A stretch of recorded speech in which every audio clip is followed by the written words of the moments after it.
Olá, boa noite! Aos 69 anos, Felipão está de volta ao Palmeiras para a terceira passagem dele no clube alviverde. O treinador foi apresentado nesta tarde, 3 da tarde mais ou menos, e o repórter Fernando Gavini mostra pra gente como foi. Luiz Felipe Scolari foi apresentado nesta sexta-feira como o novo técnico do Palmeiras. Será a terceira passagem de Felipão pelo clube. Na primeira, de 1997 a 2000, foi campeão da Libertadores, da Copa do Brasil, da Copa Mercosul e também do Torneio Rio-São Paulo. Já a segunda passagem foi bem menos glamurosa, mas mesmo assim, Felipão conseguiu levar o Palmeiras ao título da Copa do Brasil de 2012. Mas os resultados no Campeonato Brasileiro não foram bons e Felipão deixou o time, que acabou ao final da temporada sendo rebaixado para a segunda divisão. 6 anos depois, a situação é completamente diferente. Felipão encontra o Palmeiras com um patrocinador forte e capaz de brigar por todos os títulos na temporada. Na última oportunidade, quando aqui estive, nós éramos uma equipe itinerante. Jogávamos em Barueri, jogávamos no campo da Portuguesa, jogávamos em Presidente Prudente, jogávamos... Bom, porque nós não tínhamos nosso estádio. Hoje temos o nosso estádio, que é maravilhoso. Hoje temos uma estrutura que possivelmente posso te dizer que vivi com uma estrutura assim em Londres, no Chelsea, e mais nenhum lugar. O último trabalho de Felipão antes de assumir o Palmeiras foi na China, no Guangzhou Evergrande, time que dirigiu por 2 anos e meio, até dezembro de 2017. Nos últimos 8 meses, ele estava vivendo em Cascais, litoral de Portugal, onde foi surpreendido durante a madrugada com uma ligação com a proposta para voltar ao Palmeiras. Não imaginava esta situação e estava vivendo uma outra situação de entendimentos com seleções. Voltei à cama e não dormi mais, assustado, mas depois pensando e convicto, vendo que tinha uma possibilidade de voltar ao Palmeiras, e é uma equipe que eu tenho uma identificação. Tenho, todo mundo sabe que tenho uma identificação com o Palmeiras, tenho identificação com a torcida. Felipão estreia no Palmeiras no domingo contra o América Mineiro em Belo Horizonte pelo Campeonato Brasileiro. Já na quinta-feira terá pela frente o Cerro Porteño pela Libertadores. Além dessas 2 competições, o Palmeiras disputa também a Copa do Brasil. E segundo Felipão, o time não vai priorizar nenhuma das 3 competições. O Campeonato Brasileiro? Até o fim, até novembro.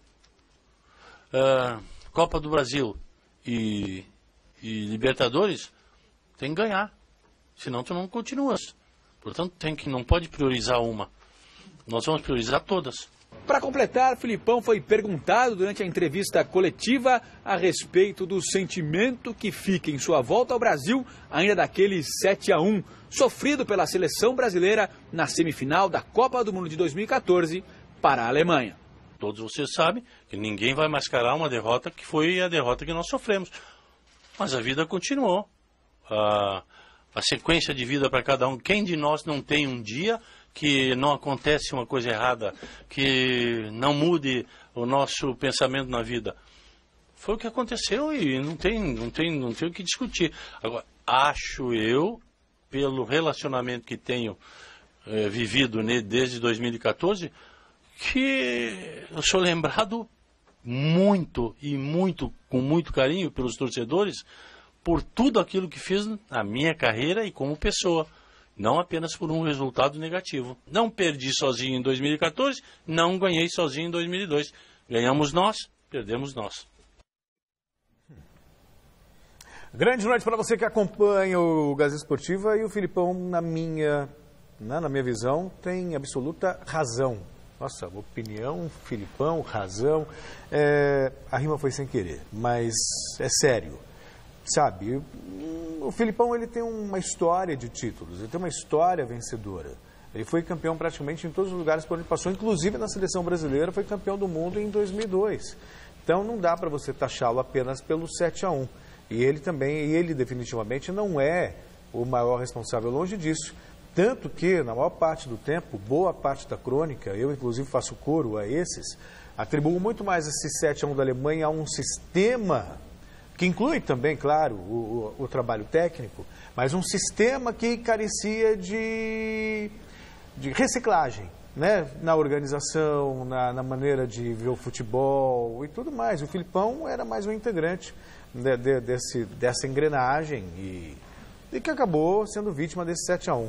Mas existem muito mais vitórias do que derrotas no currículo do Filipão. Bola para frente, tem que seguir em frente mesmo.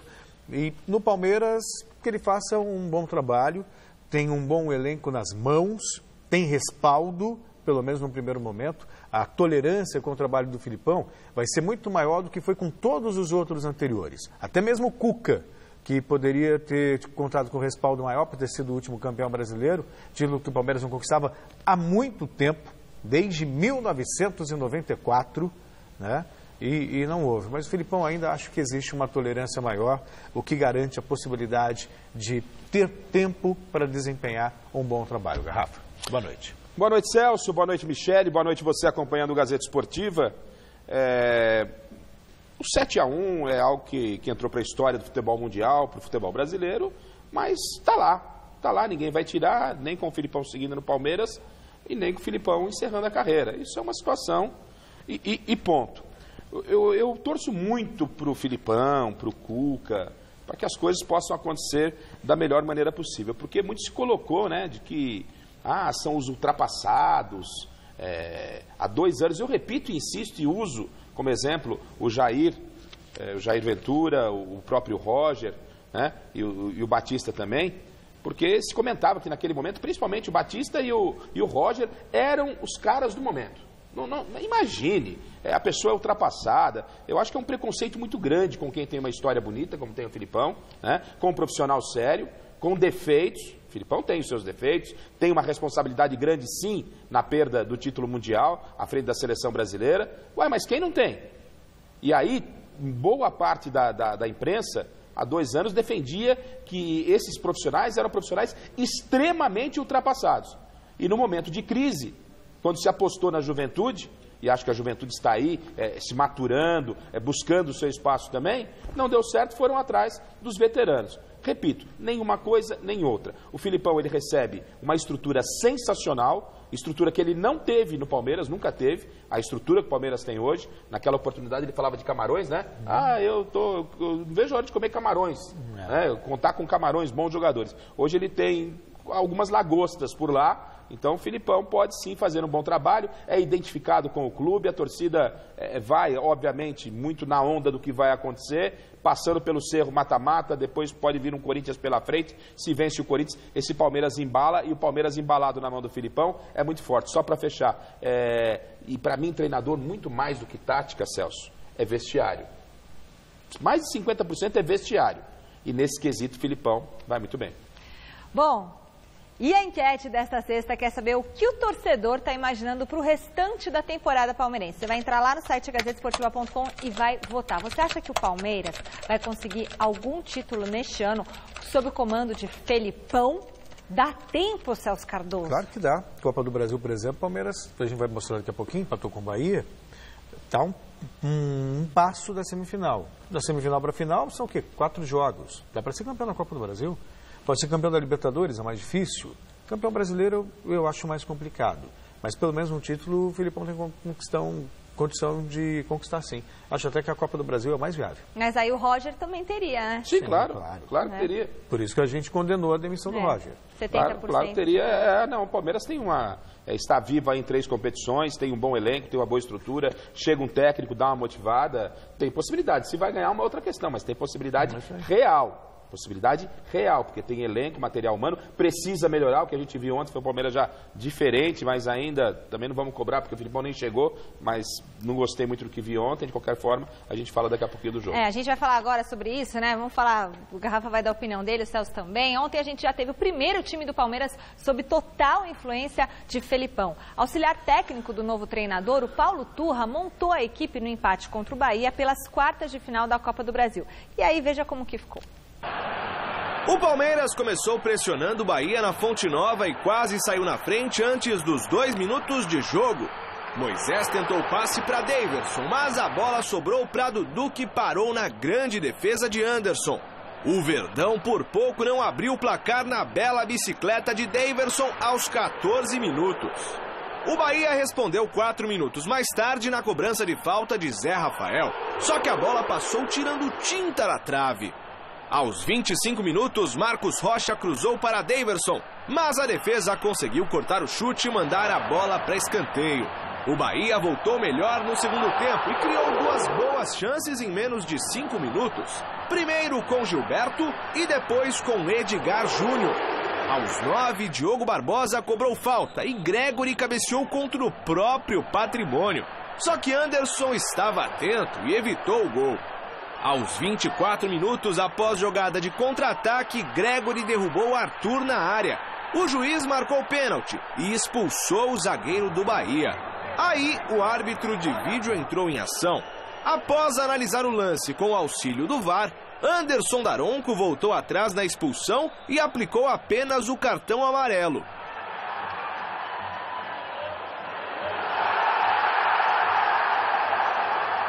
Bruno Henrique foi para a cobrança e mandou a bola no travessão.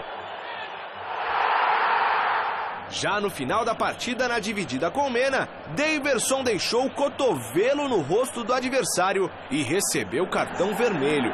E ficou nisso. Bahia 0, Palmeiras também 0. O jogo de volta acontece no próximo dia 16. Nós conseguimos manter um equilíbrio defensivo bastante bom, poucas chances o adversário teve, ou quem sabe na cara do gol, nenhuma.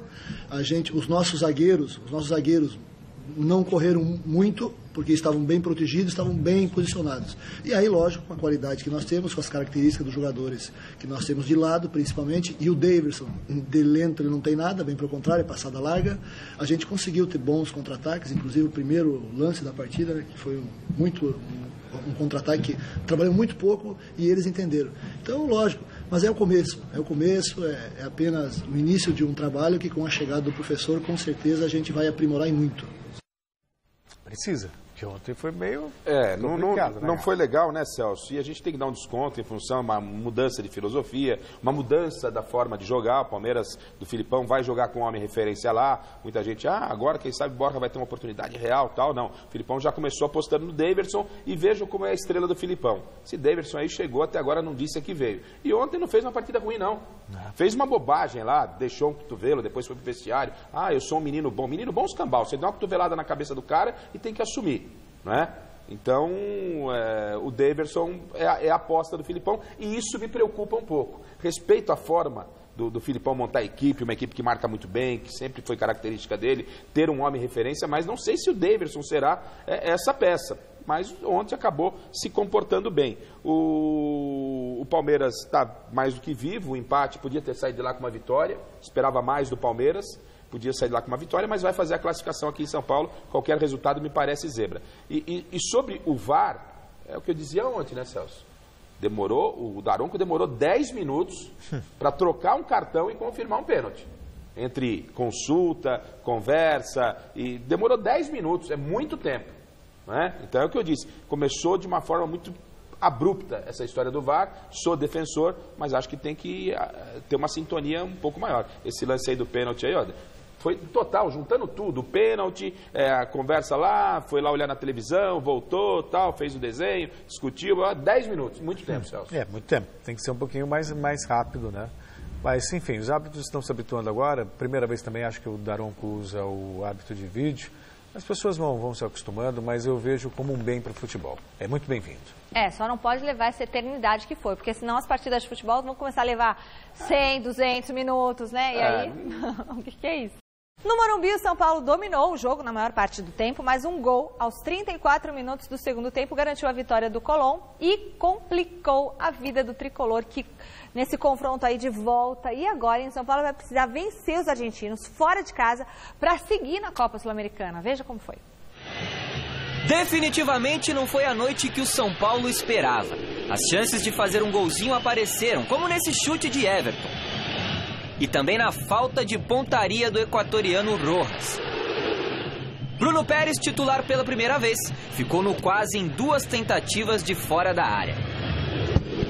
Mas a oportunidade mais clara da primeira etapa foi do Colón. Godoy, sozinho, mandou por cima do gol de Jean. No segundo tempo, o Hudson também entrou para a lista dos gols desperdiçados. A bola passou raspando a trave direita. Depois da batida de falta de Nenê, Bruno Alves achou um espaço para cabecear e acertou o travessão do goleiro Burian.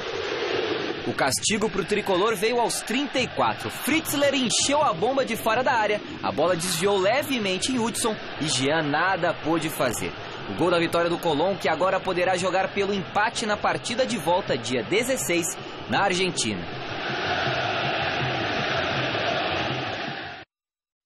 Foi basicamente um jogo de ataque contra a defesa, o São Paulo em cima, o Colón da Argentina se defendendo. Bem que o tricolor poderia ter sido mais agressivo no primeiro tempo. Diego Aguirre reconhece. Não entramos totalmente focados al 100% como venimos haciendo en el campeonato brasileño. Siento que nos costó mudar de tantos juegos de campeonato brasileño a otra competición, a otra... Mas no estoy falando eso como una disculpa. Yo siento que hoy y falé para los jugadores cuando acabó el primer tiempo, cuando acabó la primera parte, que nos podíamos jugar más, que nos tenemos otra intensidad, de que nos sabemos jugar mejor. Mas a veces acontece, los jugadores no son máquinas y tienen também muita coisa emocional que fazem aos jogos. A bola pune e na segunda etapa o Colón fez o placar 1-0, deixando o Morumbi com uma bela vantagem para o jogo da volta.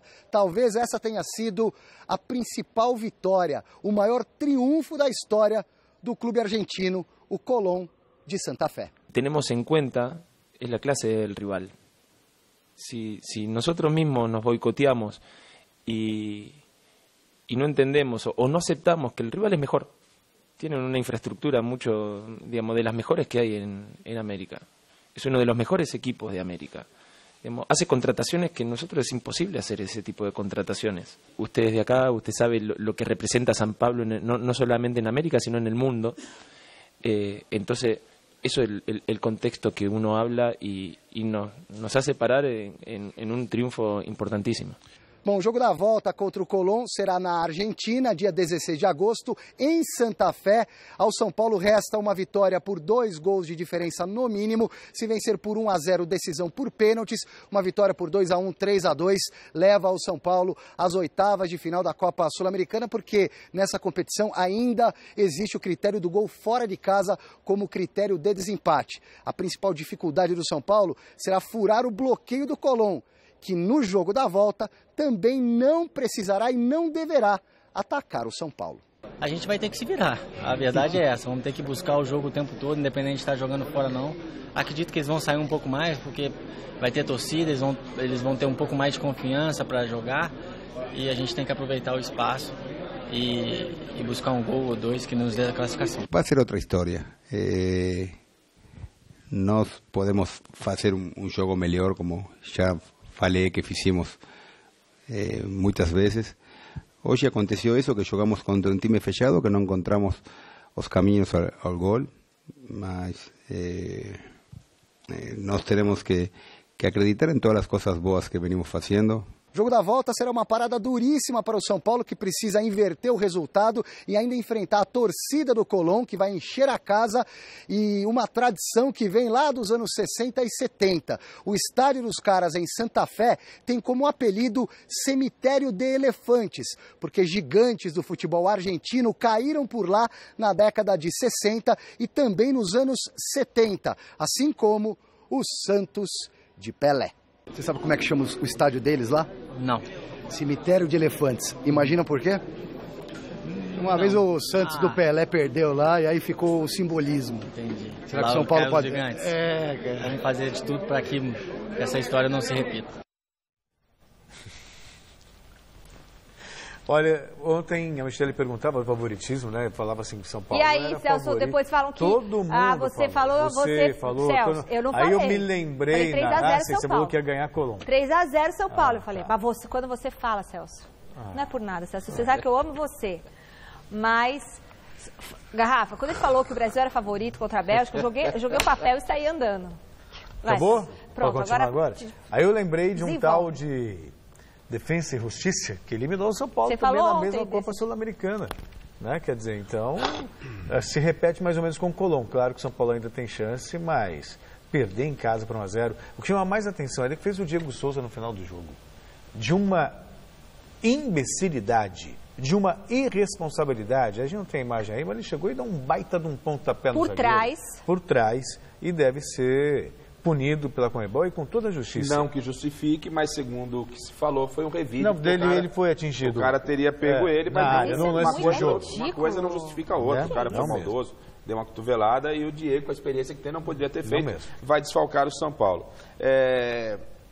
Por tudo que passou o São Paulo e pelo resultado de ontem, né? O São Paulo foi muito ingênuo ontem. O São Paulo, há muito tempo eu não vi um time brasileiro jogar contra o time argentino ser tão ingênuo. Né? Ficou bem claro que queria a equipe argentina jogar por uma bola, provocar, irritar, tumulto.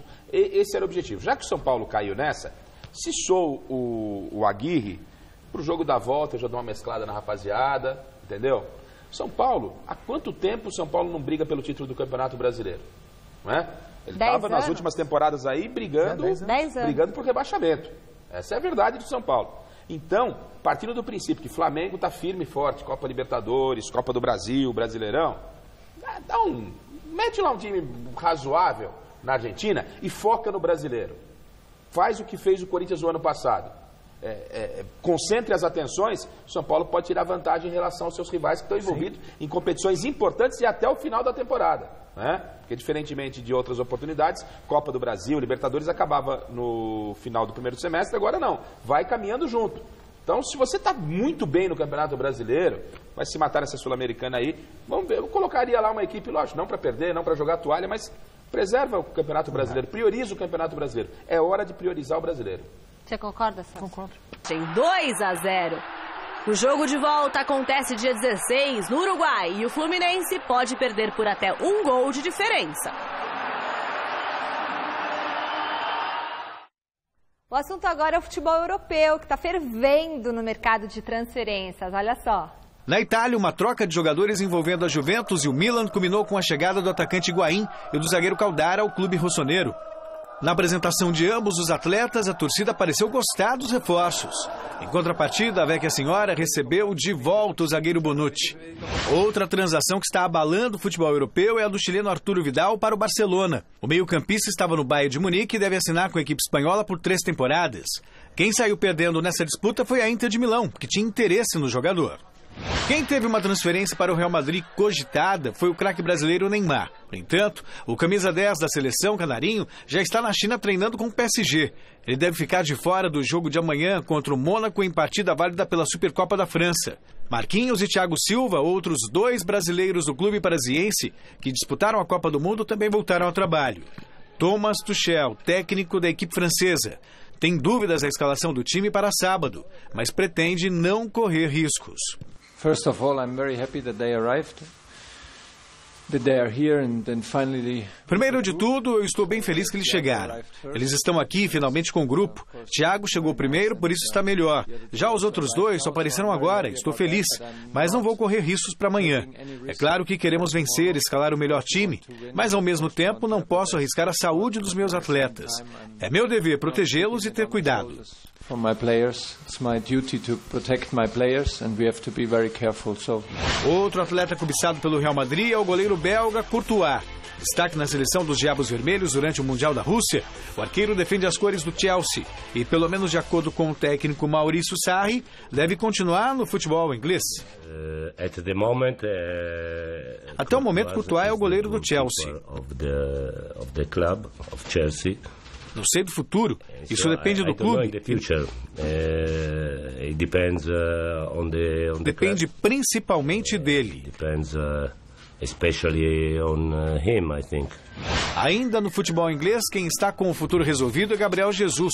O atacante renovou o contrato com o Manchester City por mais 2 anos. O antigo vínculo ia até 2021, mas agora termina em 2023. Eu tô aqui no City aqui, assinei aqui o contrato, renovei, tá? Ai, que bom. Muito bom. Bom, só bom. Ótimo, porque você vai mais uma temporada aí, se Deus quiser, vai dar tudo certo, que você é o cara. O jogador destacou um motivo em especial para renovar o contrato. Eu sou muito feliz aqui no Manchester City, todos me abraçaram aqui quando eu cheguei, me tratam muito bem, com muito respeito, carinho, isso é muito importante e eu valorizo muito, então acho que isso faz com que eu me sinta muito feliz no City e espero, claro, continuar também sendo feliz. Gabriel Jesus chegou ao Manchester City em 2017, disputou 53 jogos e marcou 24 gols. Beats Mignolet, looks across the lines with just a check, but that one counts and it is 2-0. Bom, o Vidal, só para atualizar, né, fechou com o Barcelona, assinou por 3 temporadas, portanto, contrato 3 anos e que bela troca, né? Jogar no Barcelona acho que é o sonho de todo grande jogador. E o Pedrinho, vai pro PSG? O Andrés disse aí, inclusive as pessoas ligadas a ele, de que o Corinthians não recebe absolutamente nada. E se chegar com a multa, vende. Né? Então é aguardar, eu acho pouco provável nesse momento esse interesse do Paris, me parece mais uma especulação. Sobre tudo que a gente mostrou aqui, o que chama atenção, e ele chama atenção, porque é o Neymar, né? Talvez ele não saiba disso, mas ele é o Neymar e tem que se falar dele pela qualidade, pelo jogador que é. A grande expectativa no futebol europeu é que o Neymar, né, redes sociais, cabelo de macarrão, cai, vira, joga bola. Ele é o que a gente espera. No campo, né? Agora é o momento, né? Eu acho que, aquela coletiva, a campanha que gerou uma grana muito alta para ele, tudo isso tem que ficar de lado. A melhor maneira do Neymar retomar o seu lugar, retomar o seu caminho, mostrar que amadureceu, mostrar reconhecer que realmente teve erros, é jogando bola. E isso ele, melhor do que ninguém, sabe fazer. Mas precisa estar afim, precisa estar com vontade, precisa estar com tesão para isso, né? Se tiver com a cabeça em outras coisas, vai continuar todo esse buchicho. O Neymar precisa decidir o que ele quer para a vida dele. Ou ele quer ser uma superestrela, né, do mundo fashion, do mundo artístico, uma celebridade, ou ele quer ser o melhor do mundo como jogador. Futebol, para isso, ele tem. Cristiano Ronaldo, eu acho que é um exemplo nesse sentido, né? De dedicação e foco. Deixa eu aproveitar para mandar um abraço. Manda. O amigo que está fazendo aniversário hoje, o Anderson Alves, Mandinho, corintiano. Então, parabéns, feliz aniversário, felicidades hoje e sempre. Você é o cara. É isso aí, você é o cara. Vou mandar um beijo pro Marquinhos Sarsano também, que está assistindo aqui o Gazeta Esportiva hoje com a gente. Audiência privilegiada e ao vivo, né? Beijo para você, meu amor. Gazeta Esportiva volta falando do Brasileirão. 3 jogos amanhã abrem a 17ª rodada. Vamos lá, o Botafogo recebe o Santos às 4 horas no Engenhão. Grêmio e Flamengo jogam às 7 da noite em Porto Alegre. E às 9 horas o Coringão enfrenta o Atlético Paranaense na Arena em Itaquera. Domingo, 4 da tarde, tem 2 pontos. Paraná e Ceará em Curitiba, América Mineiro e Palmeiras em BH, Vitória e Cruzeiro em Salvador. E o São Paulo recebe o Vasco no Morumbi. Fluminense e Bahia jogam às 7 horas no Maracanã. No mesmo horário, o Sport enfrenta a Chapecoense no Recife. E fechando a rodada, o Atlético Mineiro recebe o Internacional na segunda-feira, 8 da noite, na Arena Independência. Vamos comentar isso? Não, né? Não. Pode seguir. Domingão, vem comigo, Silvio. Você confere tudo. Silvio é o nosso câmera, não é? O Pascoal, acabou de aparecer. Domingo você confere tudo sobre a 17ª rodada do Brasileirão. Sabe aonde? Onde a gente vai se encontrar no domingo? Mesa Redonda Futebol Debate. Pois é, estaremos juntinhos com muita análise sobre os jogos do final de semana. A presença super especial do técnico Dorival Júnior, que atualmente está sem clube, mas só momentaneamente, porque senta na cadeira do Mesa Redonda, é contratado no dia seguinte. Então fica o convite para domingão você estar com a gente. Tem Vampeta, tem Miller, nosso super time de comentaristas. 9 da noite. É 9 da noite, não é 9h30 não, hein? É 9 da noite. Estou voltando de férias, estou meio atrapalhada. Voltamos a falar do São Paulo. O que foi, Celso? Culpa das férias, até parece. As férias deixam a gente meio, né? A Bahia. A Bahia, tô atrasado. Chego atrasado pro programa, né? Tá calma. O São Paulo, depois de perder do Colón por 1-0, começa a se preparar para receber o Vasco no Morumbi. O Alexandre Silvestre acompanhou a sexta-feira do Tricolor. Embaçou São Paulo.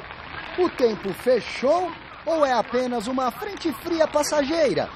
Que cara de poucos amigos é essa, professor? Umidade? Terra da garoa? A derrota surpreendente de ontem derrubando previsões? Temos que assumir que pode acontecer uma derrota, mas o que não pode acontecer é que esta derrota nos afecte o mude alguna cosa. Nós tenemos juego domingo, tenemos que ir a ganar y tenemos que continuar siendo protagonistas del Brasileirão. Después vamos a ter outra história daqui 15 dias que vamos a ver como se fecha.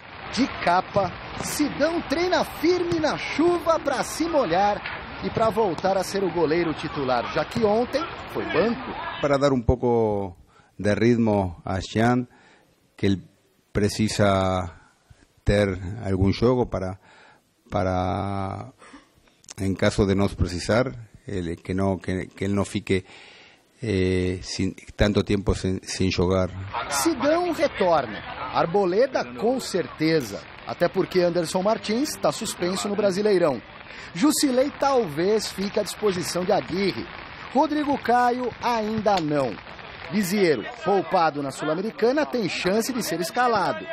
Quingnaldo deixou o Morumbi ontem com um probleminha na panturrilha, mas não deve ficar de fora, seja com gramado seco ou molhado. Só uma pancadinha aqui, vamos dar uma soltada lá na fisioterapia lá para domingo tá voando de novo.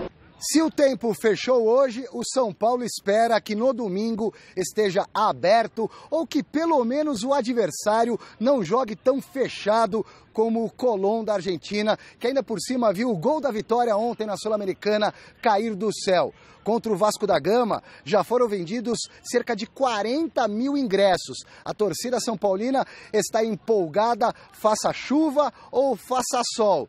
E caso o Flamengo perca amanhã para o Grêmio em Porto Alegre, esse número pode crescer ainda mais para o compromisso diante do Vascão, domingo, 4 da tarde, no Morumbi, com a possibilidade do São Paulo assumir a liderança do Campeonato Brasileiro. O Vasco é uma equipe brasileira, né? E o jogador brasileiro não gosta muito de ficar lá atrás. Então eu tenho certeza que o Vasco vai sair pro jogo também. Mas com que o Vasco viu o jogo hoje, eu tenho certeza que eles vão se espelhar um pouco, mas a nossa equipe tem que estar madura, tem que estar focada no objetivo de fazer os 3 pontos aqui dentro de casa. E é isso que a gente vai fazer contra o Vasco, buscar do primeiro ao último minuto os 3 pontos. Então aguardemos novas previsões para domingo.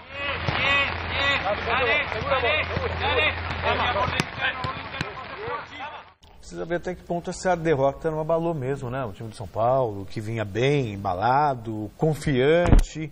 Porque assim, não foi uma derrota, foi uma derrota pro Colón, que convenhamos, né? Não é o Boca, não é o River, não tá nem no... Independentemente de força máxima ou não, né? Pois é, independentemente disso. Mas eu acredito que o São Paulo, o Aguirre, vai administrar bem o vestiário. Pode até ganhar a liderança. Vai administrar bem o vestiário. O São Paulo não teve a sua força máxima, não que isso justifique, mas, eu repito, prioridade é o Campeonato Brasileiro. E o São Paulo está brigando pelo título, não está? Tá. Então não adianta pensar em nenhum outro resultado que não seja vencer o Vasco da Gama domingo no Morumbi. Não tem jeito. O Vasco está se acertando com o Jorginho, tentando se acertar com o Jorginho, vem de maus resultados, uma hora às vezes acaba virando, tem uma camisa pesada, mas o São Paulo, se pensa grande, e tem que estar pensando, a torcida está entendendo assim, o momento faz com que o São Paulo pense assim, o São Paulo tem que ganhar domingo. Tem que ganhar. Qualquer resultado que não seja uma vitória do Vasco, do São Paulo contra o Vasco, será um desastre para aquilo que o São Paulo pretende dentro da competição. E, de repente, dependendo, como disse o Silvestre, que também é lá da Bahia, se o Flamengo tropeçar no sábado, o São Paulo pode virar líder no domingo. Claro. É um jogo importantíssimo e acho que dá São Paulo.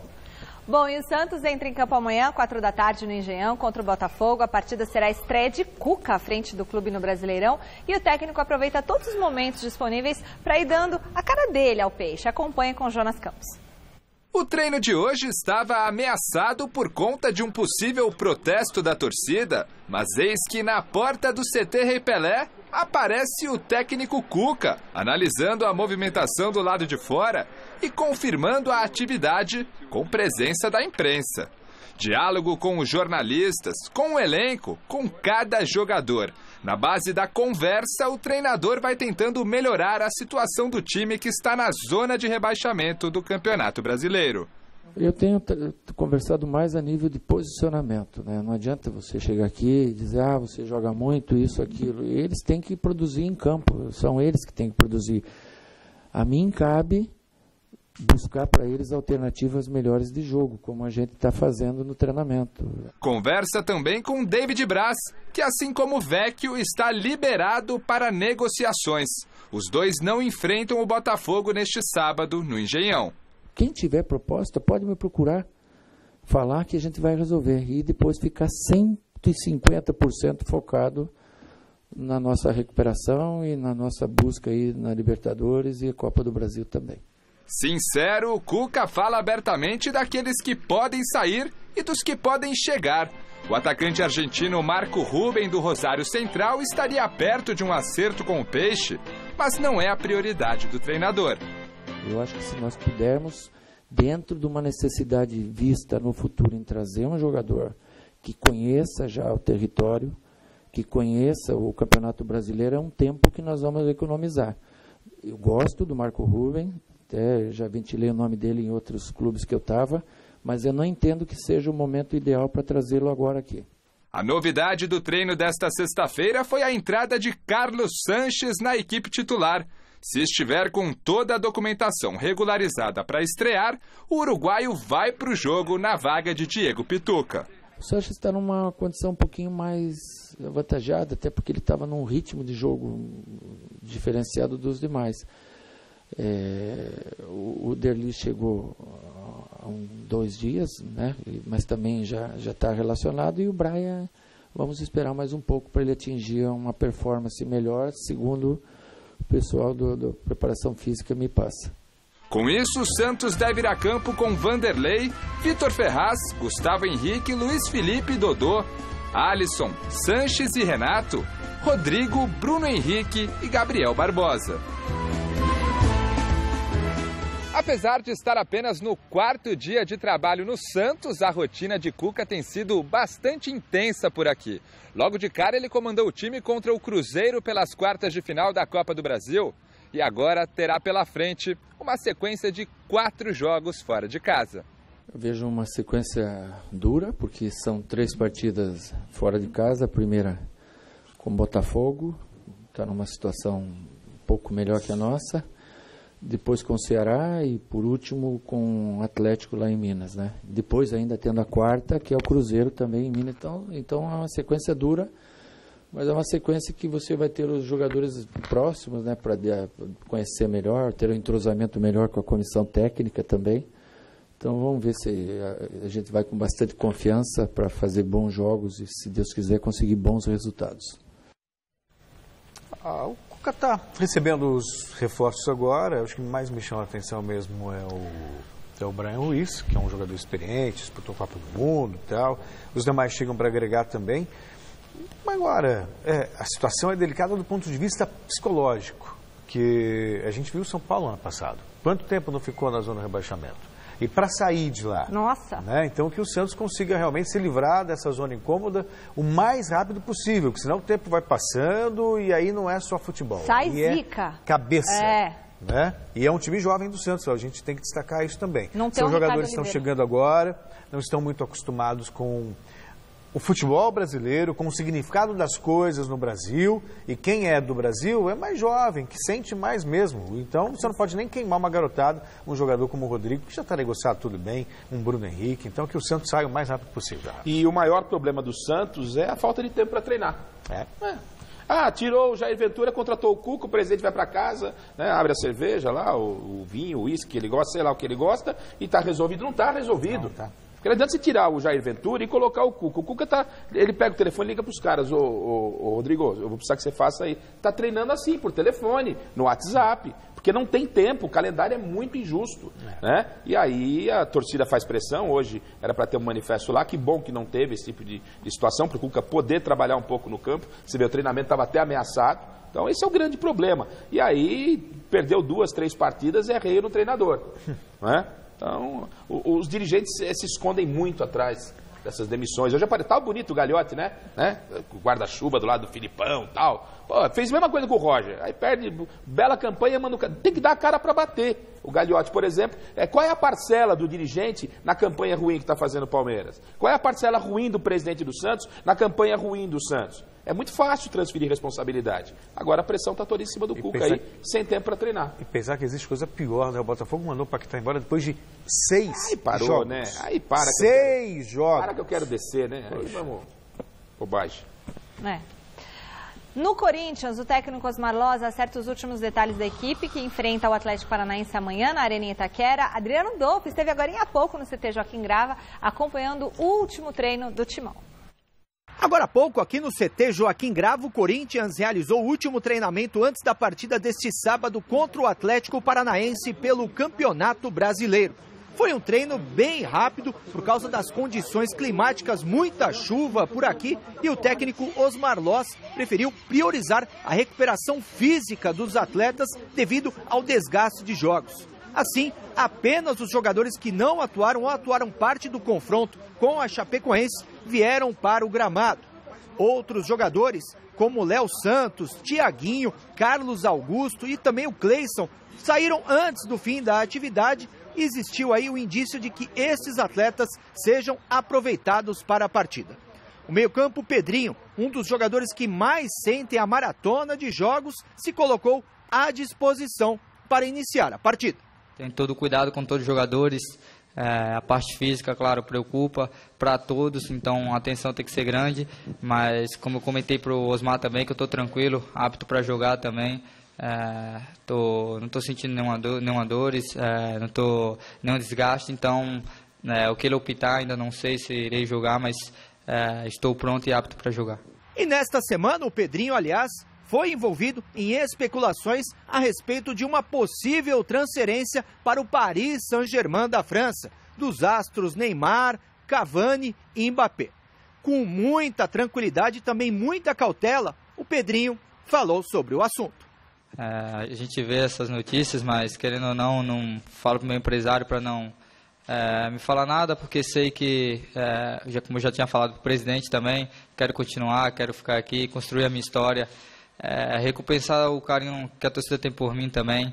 Então, em relação a essas especulações que existem, eu creio que só são sondagens também. Então, como eu sempre falei, minha cabeça está aqui no Corinthians e eu quero fazer a minha história aqui dentro.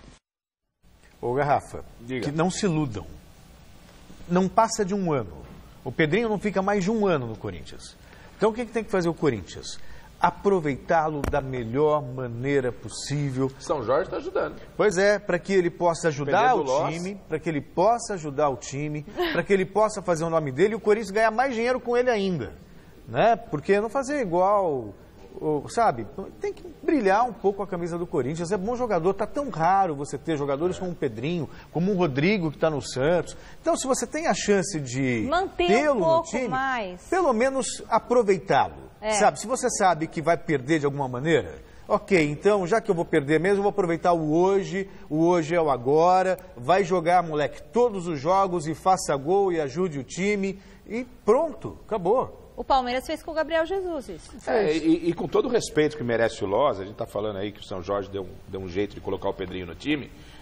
Não tenho nada contra o Loz, acho que as recomendações é de que ele é um bom treinador, é um estudioso. Esse negócio de estudioso não gosto muito, me enche o saco esse papo de cara estudioso. O cara precisa ser bom de vestiário, saber montar o time. Ele está aprendendo ainda. Tem que ser bom em tudo, né? Ele está aprendendo ainda. E ele cometeu um equívoco muito grande com essa história de deixar o Pedrinho no banco no começo. Não vou crucificar o cara por causa disso. Mas já está falando que vai voltar lá com o tal de centroavante. Velho, não está dando certo o Romero jogando com falso 9, o Pedrinho. Não mexe, cara. Tem aquela... tá dando certo, não mexe. Tá dando certo, deixa e vamos dentro do que falou o Celso. Vamos aproveitar o Pedrinho o máximo que a gente tem aqui. Vamos poder ver esse garoto de perto, essa joia rara de perto, o Rodrigo dos Santos. É isso que a gente quer um bom futebol. Enche o saco essa história de marcar 2 linhas de 4 e fecha e tal. Vamos torcer para que... Até porque tá dando certo, resultado, né? Tá dando resultado, então, tá dando certo. Continue aí com o Pedrinho. Quer dizer... Não vai mexer, o Carille não mexia. Aí, eu não quero fazer cor ao torcedor, mas é burrice. Né? Aí você morre com a sua convicção. Seja maleável. Né? Se você tem uma situação que está dando certo, mesmo não sendo o que você pensou no primeiro momento, siga com ela. Mas o Tite aí, não a foi partir na do momento Copa. que deu... Como não foi na Copa? Não foi muito maleável, não. Mas por que você tá falando do Tite agora? Ah, porque me veio na cabeça, ué. E ele é da escola do Tite. Ela tá magoada com essa Copa. Eu tô magoada. Ela Tite tinha que ter sido mais maleável e ter colocado ele no segundo tempo, lá no começo do segundo tempo. Todo o programa ela vem falar da Copa. Mas tem uma diferença muito grande, que a Copa é um tiro curto. Você 7 jogos, sei lá. Num campeonato brasileiro você pode, você tendo uma sequência, você tem possibilidades. Então, dá para você ser mais maleável, entendeu? Para não ter que morrer com as suas convicções. A prática está mostrando uma coisa. Então, meu Deus, né? E o argumento de que Romero e Pedrinho ocupam a mesma faixa de campo. Mentira, tá vendo aí, né? O campo é grande, cabe todo mundo, meu. Boa, Michele. Vamos ver o que o pessoal de casa votou na nossa enquete? No começo do programa a gente perguntou lá no gazetesportiva.com se o Palmeiras consegue algum título esse ano, sob o comando de Felipão. Rodolfo, segundo o nosso diretor, ele é palmeirense e a maioria votou o quê? Putz, eu não vou falar não, senão o Rodolfo fica bravo comigo. Não, tá na cara, não precisa nem falar, tá escrito ali, ó. Não tá escrito pra quem tá em casa, dá pra claro ver? Que tá, olha lá. 52% dos votos. Foi apertado pra caramba, Celso, não vem gorar não, meu. Ó, Rodolfo, que gorar, eu falei que vai dar certo. Só o Celso não falar que o Palmeiras vai ser campeão que consegue. Só o Celso falou que o Palmeiras ia conseguir algum título, hein? Encerrou, ferrou então. Celso. Bom, gente, a gente homenageia hoje, em homenagem também ao Celso Cardoso, James Hetfield, é ele, Celso? Isso, vocalista do Metallica, só isso. 55 Como é aquela música lá? 55. Ouve a música aí no extrato. Eu enxergo 66. Tchau. Não, é 55. Até domingo no Mesa. Pizza, garrafa. Hoje é dia, hein? Tchau.